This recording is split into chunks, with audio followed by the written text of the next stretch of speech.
Very welcome, warm welcome to this session, and I'm sure it's gonna be a wonderful conversation with all of you. So I think I have got the list here. The first participant is R. Renuga, who is a research scholar at Madurai Kamaraj University, Madurai.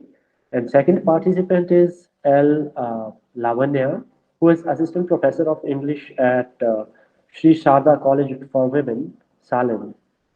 And then third participant is S. Rajaprabhu, research scholar at Department of English, Government Arts and Science College, Kamarapalayam.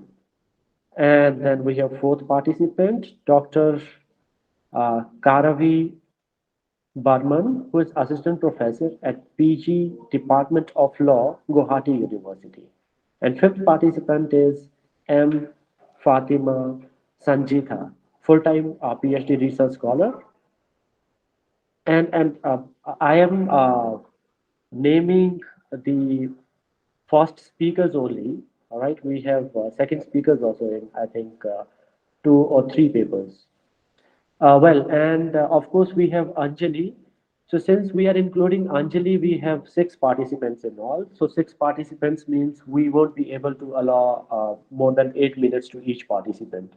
And I will request all the participants to please adhere to, stipulated time. Try to finish your paper within 8 minutes. So here we start with Anjali first. Anjali, please take over. Good evening, sir. Good evening, one and all. So my paper was Good. Yeah. based on fairy tales, not fairy tales entirely. Actually,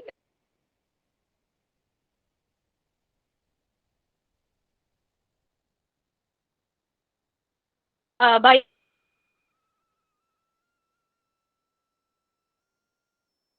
Angela Cotta and Roald Dahl. Actually, through the paper, I Anjali, was your trying voice is to cracking in analyze between.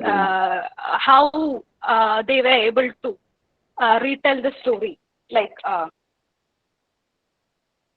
okay, Right. It is fine now. It is fine now. Thank you.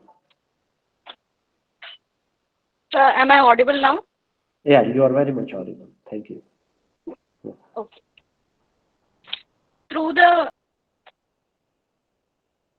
paper, through the paper, I'm trying to analyze how they have tried to retell the stories of Little Red Riding Hood. Actually, Angela Atta has tried. She has tried to retell the story in a very explicit way, which is not uh, which is not good for children. So I'm going to read that same. However, the only dissimilarity is the presence of the hunter in Carol's version. Uh, in addition, the warning about not staying away from the trail was added by uh, both Perrault and Grimm. Actually, both these authors were the first people to actually write down these tales, but which was actually orally transmitted. So their perception was kind of very misogynistic. Actually, they kind of represented women in a very bad light. So they were kind of sending out the wrong notions, or like they were trying to teach the younger generation, especially the girls, trying to restrict them, trying to set them inside the patriarchy, uh, like uh, like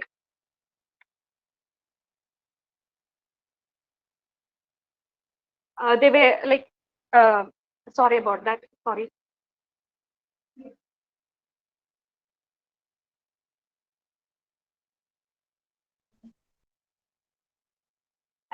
By the tale, the ending of the tale in both of the tale, we could see that it is uh, the notion that they are setting forth is the same. So it is really very important. Really, uh, actually, sir, I'm sorry, I'm not able to present right now. Can I present it later?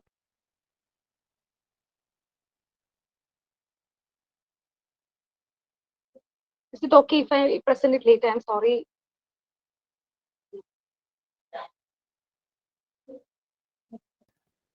Sir, please unmute your audio. Anjali, it is all right. It is all right. It happens Is it sometimes, okay? so you need not I'm worry. really, It's all right. I'm Yeah, really, it's please, good. I will trust, No, no, I no, am it's all trusted right. with last. Sure, sure, sure. No issues. So we'll move on to the next presenter, who is R. Renuga.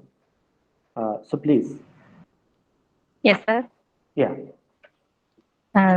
Thank you for giving this opportunity to deliver my paper. Thank you so much, one and all. My topic is Anita Desai's Cry the Peacock, the feminine sensibility. Feminine sensibility is most important crisis in all over world. Sensibility is important. What is the meaning of sensibility means? The term sensibility explains feeling, affect, sometimes they feel plenty of thought. Feminine sensibility gives upward turns and extensive exploration. Uh, Sensibility is a manner of understanding women's experience and expressions of their thought. Most of the families, the people, the females are not explore their personal feelings or emotions uh, to another by heart, including their husbands. Also, they cannot share their feelings. In most of the families, the females are suffered. In most of the sensible problems, they could not share. That is the most important problems in a psychological views also. That's why a study of feminist sensibility focuses on the conciseness of one situation in the term. Feminist sensibility offers upward thrust to an extensive exploration of cognizance and sensibility as a manner of women's reviews and expression of their thought. If they share their emotions or feelings to the society or to their family, most of the females they never come across many problems because the main reason is they cannot share their sensible reasons to their family members, including their husband or the kids. They never understand the role of the mother or the female. This problem comes across all over the world. Most of the females are suffered in this crisis. This problem mainly shown in Anita Desai's Cry the Peacock. That's why I write this topic. Feminine sensibility in Desai's novel Cry the Peacock is one of the maximum poetic and evocative English novel in Indian English. It brings on the specific sensibility of a sensitive lady in sharp assessment and in the different and realistic mindset of the insensitive husband. The novel also can be visible as a spectrum of presentation of the approach of managing the binary opposition of male as opposed to the girl as subject. This is we had seen number of families the male domination suffered the females in overall the society, especially in Indian um life. Most of the families they are following the cultures, they are also following the traditions, but the male are not understanding the female, likewise the role of wife they never understand it. So it makes the number of problems in a family, in a society, especially the um, suppression of the female, like the wife. Then, in this story, the emotional and sensitive and imaginative women told by enter this. I have own experiences. Maybe the main heroine, the protagonist of the novel, Maya is the Maya is the first disinteresting under the pressures of material discord. Gautama, her husband, is an irresponsible and insensitive. Because of this, he is driven from emotional instability in the beginning of madness, insanity and murder towards the end. This is the end of the play. But Anita Desai defines the elegance of feminist cause. She is preoccupied with the plight of women in the male-dominated oppressive order. This novel is a unique example of the feminist point of view. It also has almost all the features of women's writing. The author explains the uniqueness of feminine sensibility to the sections of responsible of the Maya and the events of situation in the novel. A highly emotional, sensitive, and senseless woman. The protagonist have obsessive love for life. So it not only Maya, all the women, especially after getting married, all the women are expecting the love. If they had lost their affection, if they are not caring of anyone, this makes the number of suppressive problems of the female. The these problems as visible in this novel with a beautiful description. And the next point, Maya finds at the end of the novel, it because of a fear of the being one to die, as predicted is the astrologer. See, always from the all the women characters of Indo-Anglian novelist, the protagonist represents a strike of women whose lives affect at the hands of men. The peacock symbolizes the figure of innovation of Maya herself. Her love, emotion, feelings are reflected in the splendid dance of peacock, whose dance of joy and the dance of death. She identifies her first love with their passion as they hunted to their mating in a front set of mind. She has many dreams with the reveal that her tender feminine sensibility has suffered in the transition due to the unsatisfied love of marriage. So this is not only for Maya, all the females, if they got married, if the married girl she lost the love from the husband or the husband family, every family members, every family we can see Maya. Yes, at last in the conclusion, centered world, it's a discourse and instruments, practices, and civilization and culture and the precondition of women's freedom. At last, I want to sum up that the interesting thing is that Anita Thesis has portrayed the strike of unwomanly women. It seems sense in that we doesn't want in that children. I want to sum up like this. Uh, uh, Thank you, sir. I want to sum up this. Well. Thank you very much. And Thank you for giving this opportunity, sir. Thank you so much. it was indeed a delight hearing you here. Okay, sir. So, Thank you, sir. we'll move on to another presentation. Please, I would request everyone, presenters as well as the audience, to gather your questions to the end so that if we have any spare time, we'll definitely have a question and answer session. But taking into consideration five presentations, I don't think it is really possible to cater to questions. So we'll come on to that towards the end of this session. Yes. So Okay, sir. second Thank you. presenter is S. Lavanya, who has written paper in collaboration with Professor V. Sangeeta.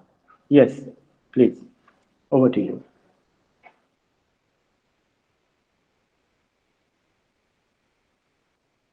S. Lavanya.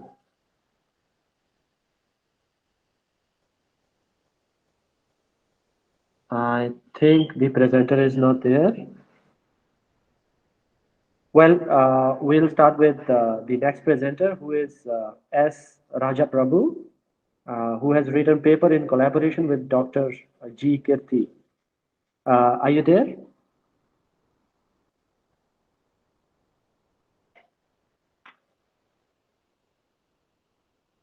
Mr. S. Rajaprabhu. I think, Sir, as myself, yeah, Roger yeah, Prabhu. yeah. Yes, I yes, can, sir. I can, I can hear you. Over to you. Yes, yes, sir. Yeah, Okay, sir. Very good afternoon, sir. very good Thank you afternoon. for the good and golden opportunities. Yeah. Sir, myself as Roger Prabhu, a research scholar PhD. My topic is the dichotomy means the conflict between the virtue and vice in Chetan Bhagat's Revolution 2020. Now I'm going to discuss about our paper. First, our topic is Revolution 2020. First of all, the Revolution 2020 offers multifarious perspectivity on the world in love and corruption and ambition. These are the main three major themes. Then Chattenberg's Revolution 2020 obviously elucidate the fact that the pathetics shoot of love. It's not only love, this end up being the only support for human abundance in the center of the purpose of deceitfulness of have been doused by the uncontrolled desires. So our novel discusses about there are three major concepts. First one, love, corruption, and ambitions. The whole novel describes about virtue and vices. Then next, our author Chetan Bhagat understand the pulse of younger generations. And now our younger generations are affected with for there are multi financial issues and IT fields. Then our novel after the novel, he repeatedly touches upon the burning problems of our younger generation. In this novel, he speaks about the notion of love, corruption, and ambitions. These above mentioned the notion play a vital role in the spoiling the violent mind of young people. Then he has beautifully captured the negative dimension of these traits uh, through the next character. Then our paper is occasionally discuss about the three major characters. First of all, Gopal, Raghav, and Arti. These are the major characters of in our Revolution 2020. These are simply called for the triangle love. First of all, similarly, it's incredibly hard to call a manly promotion in this novel. Gopal and Raghav together look to be heroes.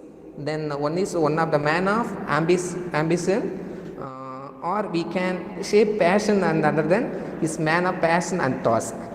Then while Gopal wants to be man of power, wealth, and the admiration, Raghav wants to make over of India in better path, but Gopal in the way of the corrupted education system.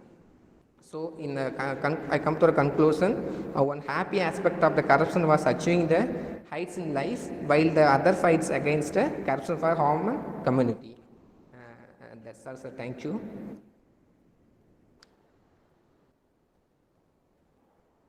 Sir, am I audible? Yes. So this was a very short presentation, shorter than required, though we were running short of time, but one of the presenters is not around, so we can take a bit longer time. Anyway, thank you very much. So you You, talked sir. about virtue and vices. Any questions? We can perhaps take up the questions. Any questions from the audience, from the co-presenters?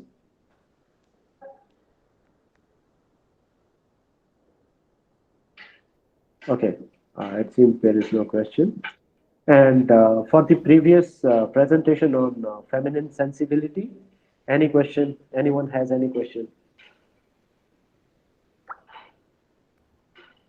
All right. In that case, we will move on to the next presenter, uh, who is Dr. Karavi Burman. Over to you. Yes, good afternoon, sir. Good afternoon, everyone. Am I audible? Yes, you are very much audible. And Madam Karavi, you may take around 15 minutes, all right? 10 to 15 Yes, minutes, okay. as you please. Okay. Yeah. Yes, okay. So the topic of my presentation is gender justice under the Constitution of India. Now, what is the first of all I would like to start is that what is gender justice? Gender justice, it is nothing but let's not go by the term. When we talk about justice, justice means every man should get his due. Here, gender justice in the sense how to achieve an egalitarian society where both men and women are equal in such a manner that they can fine tune their potential and irrespective of the sexes, we can talk about the upliftment. And thereby the principles of equity, justice, and good conscience will be ensured towards all. What the main objective of this paper it is seen that though the constitution has taken its level best to provide adequate provisions for the protection of women, be it in terms of article 14 which deals with right to equality, article 15 which deals with the protective discrimination, that protective discrimination, then be it in terms of whatever means or in terms of legislations, because India has also ratified the CEDAW Convention, that is Convention on Elimination of All Forms of Discrimination Against Women. If we take each and every aspect, what is seen that the three organs of the government, the legislature, the judiciary, and the executive, they have been trying their best to give full and final protection to the women. And when we tell about gender justice, it simply doesn't mean that a woman should be treated equally. It means that irrespective of any artificial barriers, race, sex, creed, whatever, the male and the female both should be at par. Here, I would like to, since I'm from the legal background, I would like to cite the example how the judiciary has played its level best in giving women their recognition. In one of the cases, Geeta Hariharan versus Reserve Bank of India.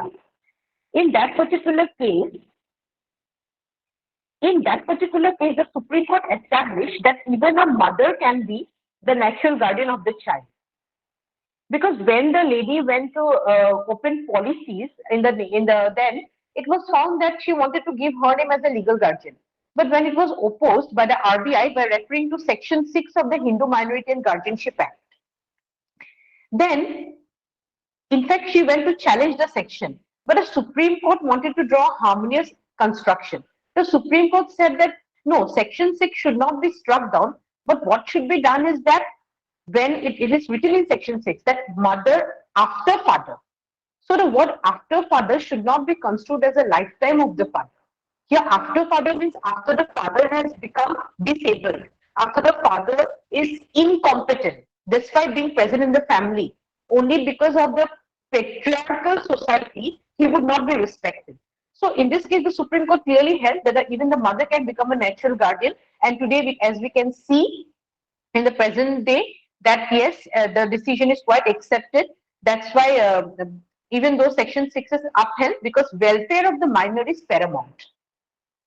On the other hand, when Section 497 of IPC, in case of adultery, when it was said that why it is in case of adultery, why only the male is held, responsible, and why not the female?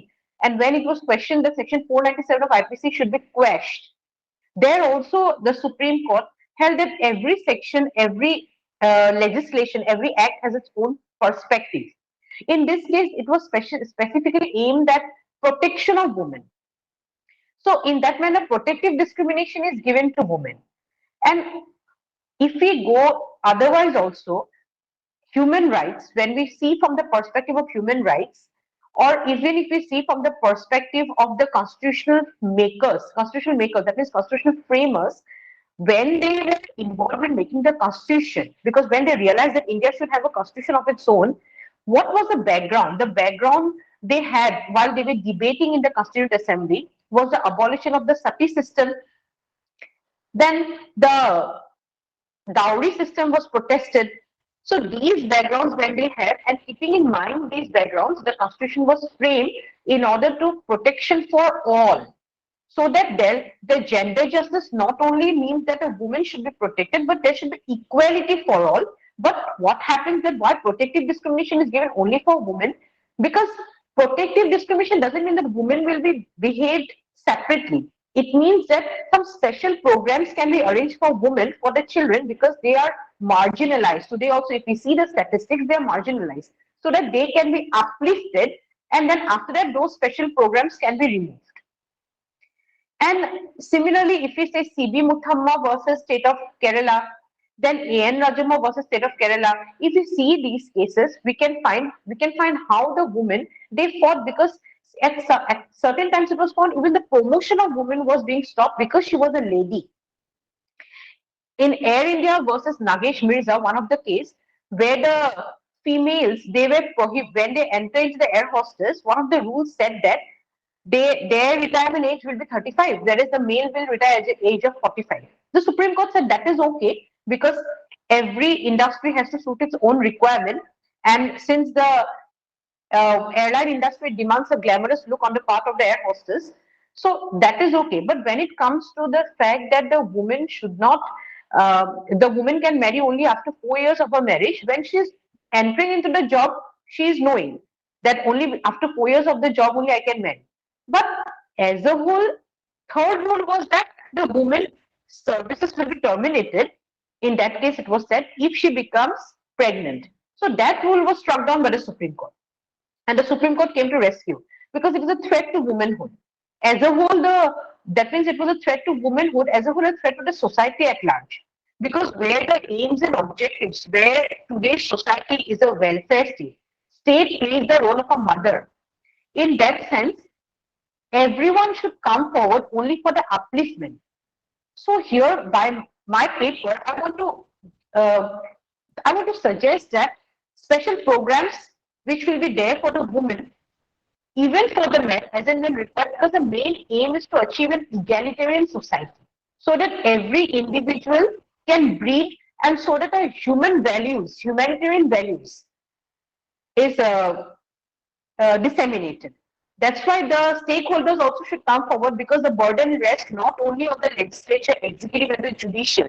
It is not only the three organs of the government, but the stakeholders should come forward for the protection, so that in the real sense, the mandate of welfare state can be achieved. Thank you.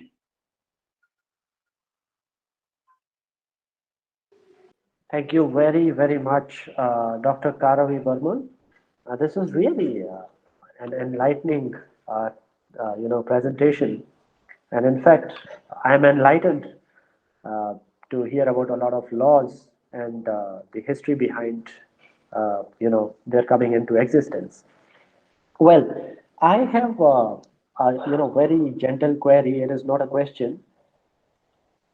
Yes. How there is a lot of conflict of interests, or you may say conflict of political will when it comes to a lot of issues like reservation, gender-based reservation, and when it comes to the abuse of law, and in most of the cases, it is the women those who are blamed for the misuse of law, right? Misuse of the special rights that have been conferred on them, by the constitution of the country. So, what do you say about that? I mean, how can we deal with this kind of a misconception in the society? See, what I feel, sir, is that the misconception, in the sense, as you said, those things are existing in case of women. It is not only in case of women. For example, like because reservation and all, of course, the bill is still pending, and I personally do not approve of this reservation policy, if you ask me. But mainly, Mhm. reservation was introduced by B.R. Ambedkar in the Constitution with the concept that there cannot be equality otherwise, Mhm. because equality can be only among equals. Already Mhm. these people, women, children, certain scheduled caste, scheduled tribes, already they are marginalized section. They are already Yes. laying behind. That's why with that concept, actually reservation was bought, to make them equal, so that they are at par. And from that point of view, actually reservation was promised only for 10 years. But then what it was seen that economic reservation is not there in a country. And that's why by 103rd Amendment, 103, 103rd Amendment now, EWS category, so you might be knowing, EWS Yes. Yes. Yes. reservation has come, which is also for the general category of Yeah. people. Economically And weaker regarding for section. Yeah. abuse and abuse of law, sir, of course there is no end to it, because everything is a double-edged weapon. Everything can be used and misused. So I think awareness is needed, and moreover, a holistic approach is needed. There should be a sense of belongingness from our part also. So that's what I think, sir. I mean, I would want you to comment particularly on, gender-based, reservation and gender-based, notion when it comes to blaming women. Don't you think this is a kind of tool also to downplay, Yes, gender-based yes, sir. privileges? Yeah. Definitely, this is a tool to downplay, because, as I told you, sir, in there are many judgments of the Supreme Court where the women had to fight, as I already told, where the women had to fight for their rights, and most of the high dignitaries, we see that women are not given the chance. In whatever manner you say, yes, it is, of course, it is a tool, but at the same time, when it comes to, it is not a question of men and women, sir. I feel that Exactly. Yeah. yeah, I feel that from, as I said, a sense of belongingness should be there. Like, oh, both the parties should be aware, because Mhm. that is what I feel, sir. Because it is a welfare state, everybody should get equal chances. Exactly. And what I believe is perhaps this kind of holistic awareness is required across genders, right? Across caste, creed, color. I mean, and we got to be aware Yes. of the politics which is at play at the backdrop, right? How people are fighting at the grassroots, but then this is basically politics that is making them do so. Anyway, thank you very much. And Yes, anybody sir. else So one who thing has, I would yeah, like yeah, to add here, recently from our university, we went for the legal awareness camp. Then what we have seen is that the main provisions regarding women, if I say specifically about women, when we go and give the awareness camp in villages, it doesn't reach the women because women only don't turn up when we are going with a exactly. woman centric problem, but males are there, and it is really unsure whether that is reaching their because that also can be made mandatory. The NGOs can be well equipped. The NGOs they are playing the role of rescue women, no doubt about it, but they can also play the role of that is NGOs should be trained so that at least basic things they can know about law. Actually, actually. Yeah, so perhaps this was so engaging presentation. All of them were indeed, even before that. Yes, Thank you so much, anyone sir. else from the audience who would like to ask any question from Dr. Karavi? Okay, I think we don't have anyone. So we have next presenter who is M. Fatima Sanjitha. And she has written her paper in collaboration with the Dr. S. Muhammad Hanif.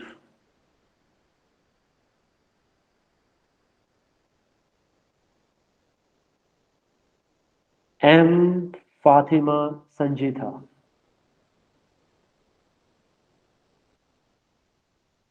Are you there?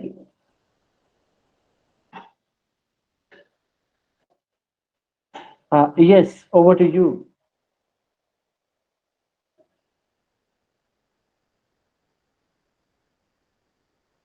You may start with your presentation.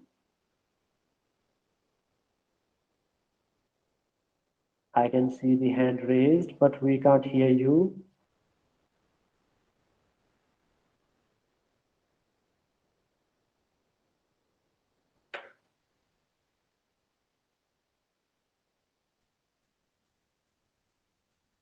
Yes, we are waiting.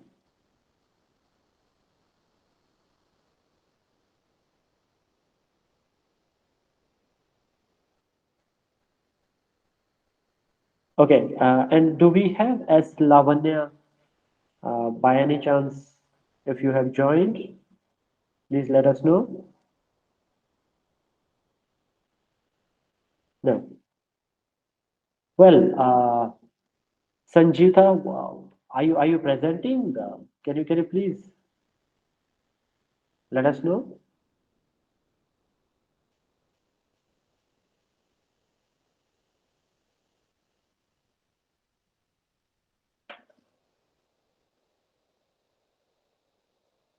Yes, you are presenting. Okay.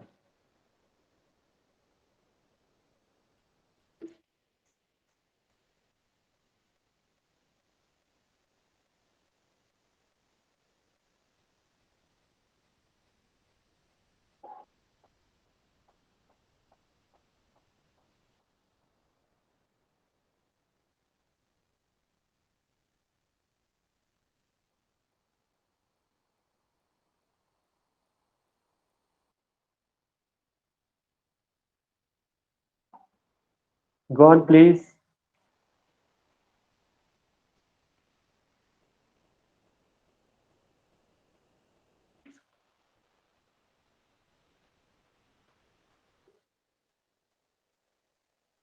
We can see your screen, but we can't hear you.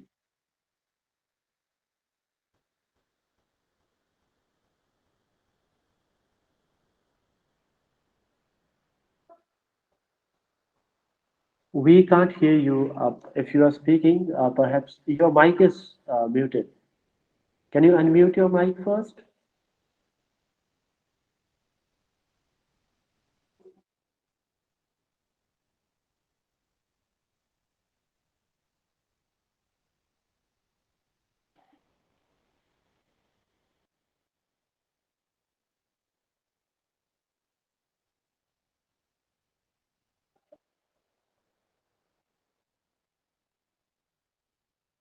Fatima Sanjita, your mic is muted. It's on mute.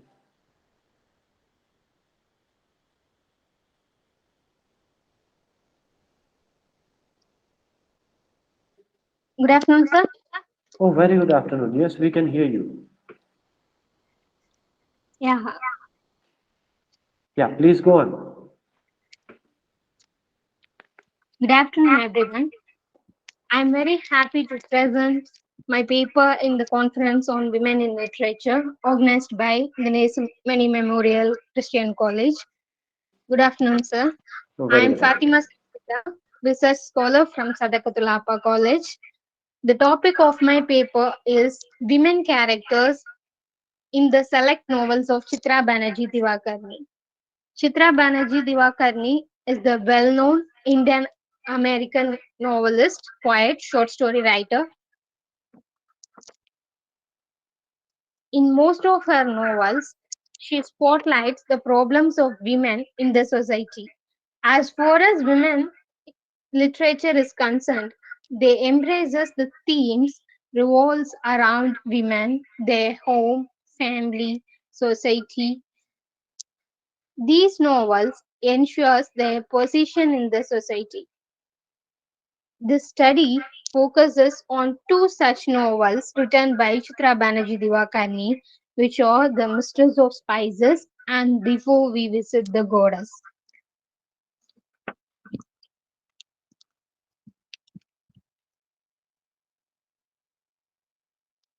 The characteristics of women characters in the novels are in both the novels we can see very practical women characters.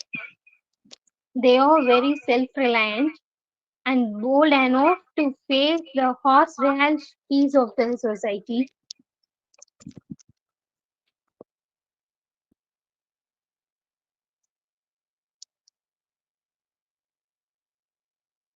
Her characters are immigrants.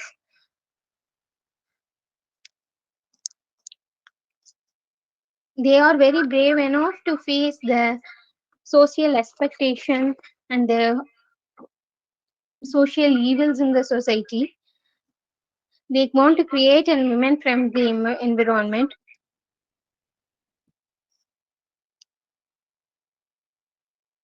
The first novel, The Mistress of Spices, is published in the year 1961. It is a story revolves around a mystical women character Philo who owns a spice shop in California. The subplots of the novels deals with the life story of the customer who visits Philo's spice shop. The novelist here in the novel tries to display the life of Indian women who are struggling with cultural shackles in America. Divakarni brings out the social expectations about women and she unveiled the evils and sufferings of women in pre and post married life. For example, the characters like Lalita, Hamida, Daita, and Geeta in the novel or expose these kinds of evil situations. Lalita wants to own a who excel in tailoring. She wants to uh, own a tailoring shop, but her parents want her to marry a man who is very older than her. For that, she married him, but the marriage didn't work well. As he was not fit for procreation, he is very mad on her and inflicted cruelty against her. Just like Lalita, there are several characters. Hamida and Deita, who suffers under the male chauvinist society. Even though Chitra Banerjee Divakarni projects these kinds of characters, she has also projected a very rebellious, bold character like Tilo. Tilo is very bold enough. She uh, she is very bold enough to break all the rules, and she is a very self-willed person. She wants to create an identity for herself in the male-dominated society. The next novel is Before We Visit the Goddess. This novel is about the three intergenerational women characters, the grandmother Sabitri, her daughter Bela, and her granddaughter Tara. In the novel, the novelist emphasizes the importance of women education. The, the characters in the novel are very poor, and they are not well educated. A female character questions, even though they are uneducated, they questions the social expectation, the unwanted social expectation which was inflicted on women, and they refuse to accept all the social conventions blindly.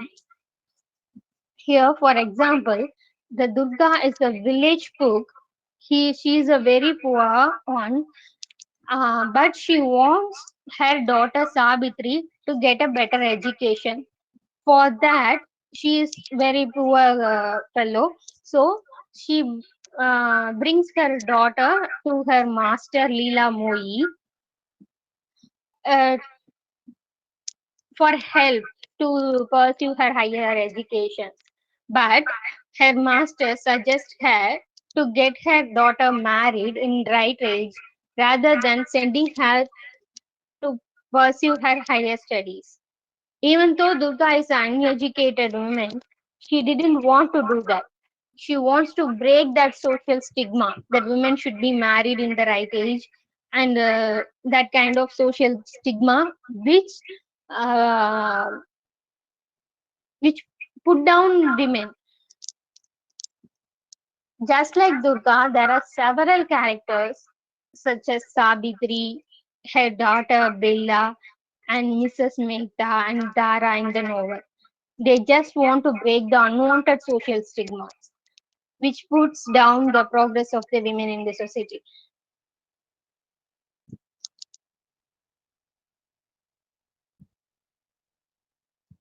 The, the characters seen in both the novels possess a unique skill. Chitra Banerjee Divakarni has sketched like that. She gives a special ability to every women characters to get their name and fame in the society. For example, Tilo in Mistress of Spices excels in spicing spices. And just like Tilo, Sabitri and Bella, the protagonist characters of the novel Before We Visit the Goddesses, excels in cooking. They find themselves in cooking, and they try to improve their life through their skills. They not only use their skills for their self improvement, but also they serve for the society. This Tilo, who has the ability of sensing the spices, not only uses her ability to improve herself, to improve her life, she helps for her customers. And just like Tilo, the every other characters, Lalita, Sabitri, and Bila also do that.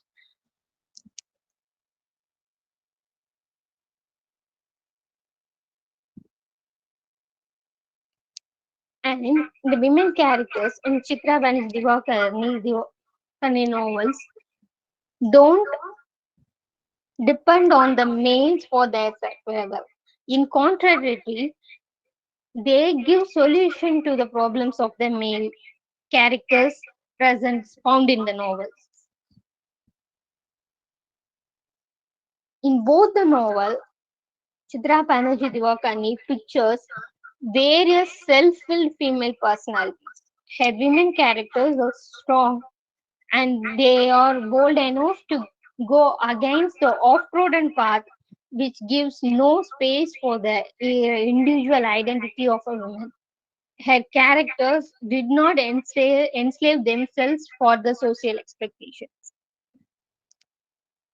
From these two novels of Chitra Banerjee Divakarni, we can witness that a woman has the power to change the perception of the world. She owns her character to be like Cleides, a mythical women character who transformed herself into a bird so that no man could snare at her. Just like Cleides, the women characters of Chitra Banerjee Divakarni also transformed themselves so that and fly higher so that no man could snare at them. The writer suggests women to be aware of their problems and they should rise above the constraints which don't allow women to become self-reliant women. The novelist has beautifully depicted the realization and transition in the women in her novel. Thanks a lot. Thank you so very much, Sanjita.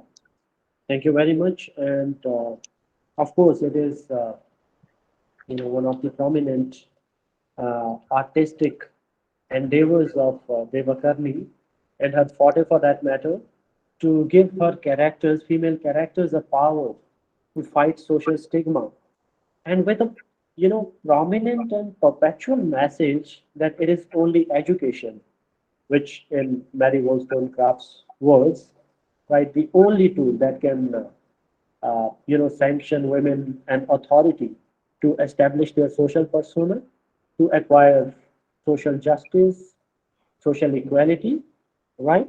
And it was really a wonderful analysis.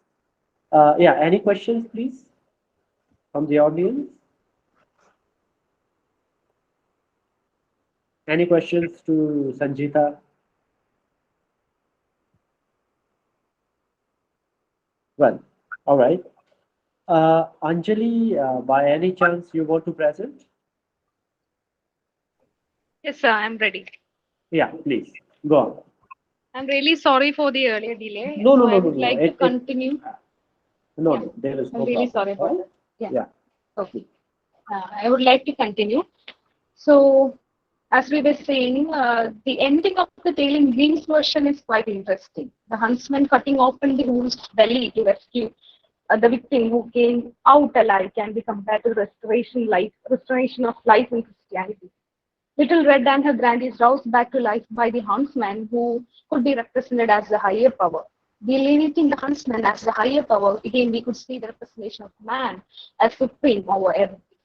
In Perrault's and Grimm's tale of the Little Red, we could see that father is not present as seen in most of the fairy tales. Some speculation concerning the adult father are that he is good, hardworking, kind man who is concerned for his family, whereas another theory is that of him being brutal, dangerous, and evil. So further down, as we analyze the Angela Carter's version, we could see that through her retelling of the tale, she is trying to deconstruct the traditional perception of women as feeble and powerless who needs to be rescued. Male authors like Perrault and Grimm sexualizes and objectifies women, constructing several rules that ought to be abided by them. If not, they are considered mentally unsound or witch or a witch, and hence cast out. Presenting women in a bad light has very bad consequences. Women are bound to patriarchy. They are molded and brought up by disciplining them to abide by such notions. Also, there is this issue of women shunning themselves down, fearing change. Perrault initially created, or rather converted the tale in order to warn young girls of the consequences they could face if they venture out of the rules set by the society. He emphasized the importance of heeding to the words of a parent and the danger they could encounter if at all they refuse their mother's warning or rules. The mother here represents the society as a whole.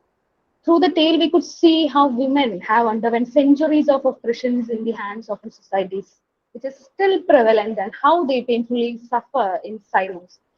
We could also see what is expected of women to be a seducing object, childbearing machine, or rather, like they are nothing is usually expected. Both the versions of Little Red emphasis. I mean, as further down as we analyze Roald Dahl's version,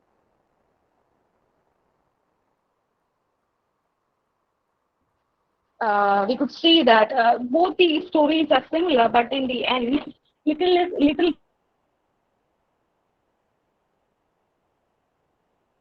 credit actually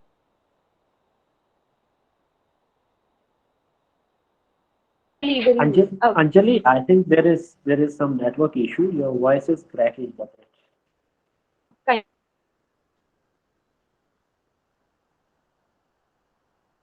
kind of feminist idea. Like she handles the situation herself. Like she kills the wolf Yeah, and it is fine. It is she good. takes the belt the piece. Yeah, you're audible. Okay, Yeah. Go on. Yes, you are audible. okay, Go on, please. okay. So in this version, the wolf actually, the girl shoots the wolf on the head and he dies. Some weeks later, the narrator finds the girl in the woods. She's no longer wearing the red cape or the hood, but she's veneered in a fur coat, a wolf skin coat. This poem is a humorous portrayal of Red Riding Hood compared to the original tale, which is centered around stereotypes regarding how a girl is to behave or dress in a particular situation. The story hypes up the reader by busting all such myths and rules. Red is no longer a damsel in distress, but an independent young woman who is responsible for her life. She is a clever woman who kills the wolf and adorns its fur in bow. She is a brilliant woman specialized in shooting. She doesn't want for a man to rescue her from the trouble. She handles the situation on her own. The cruel attitude of man towards animal may again be traced to the folklores and myths. Some races, legends, and indigenous tales worship wolves. They were considered holy and powerful. Thus, we could infer why they were termed as cruel beasts showing no mercy. They were hurled down, and it reached a point where the wolves started becoming extinct, as in the case of Ireland, where the place used to be populated with wolves. The wolf always had this bad reputation of being the harasser, mainly in paroles and Grimsdales.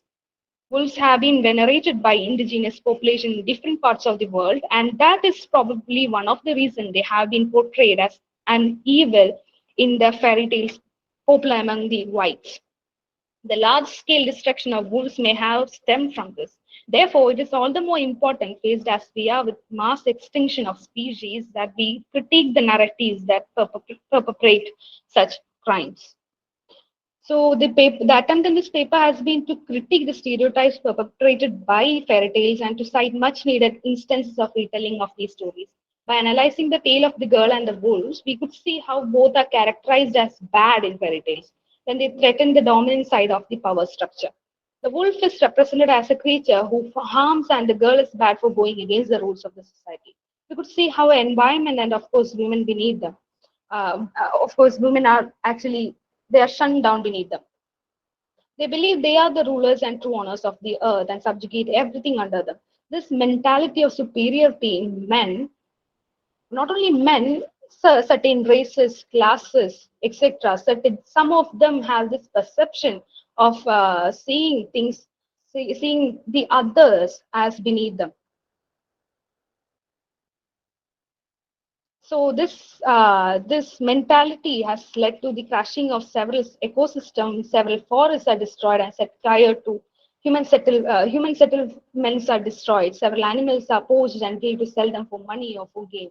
Women are most often portrayed as beautiful, kind, compassionate, petite, fair young ladies. At the same time, they are docile, naive, and helpless creatures who wait for a man to rescue them out of their grievance. She doesn't have any plan or ambition, but quite dutifully accepts what they have been told to do so. This is the ideal woman that society usually wants young girls to be. Moreover, ambitious girls are portrayed as evil and ugly women.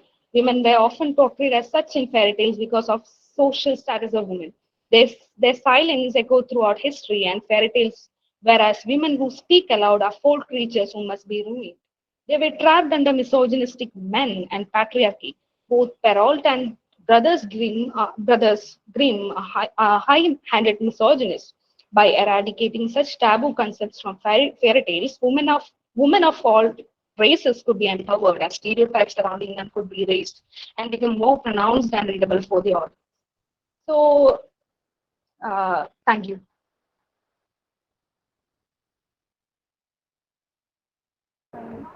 This was really vibrant, really nice.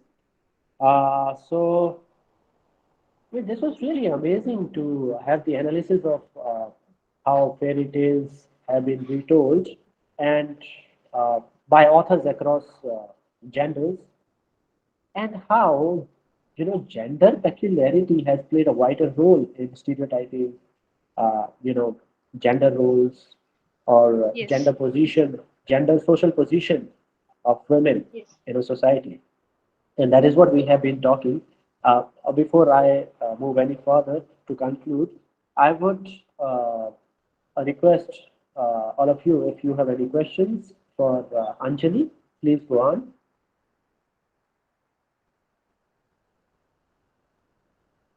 Okay. If not, then Anjali, this was really a nice presentation, a very good presentation. I don't know what went wrong in the beginning, but then you have certainly covered it up. So it Thank was you, a sir. wonderful presentation. Yeah.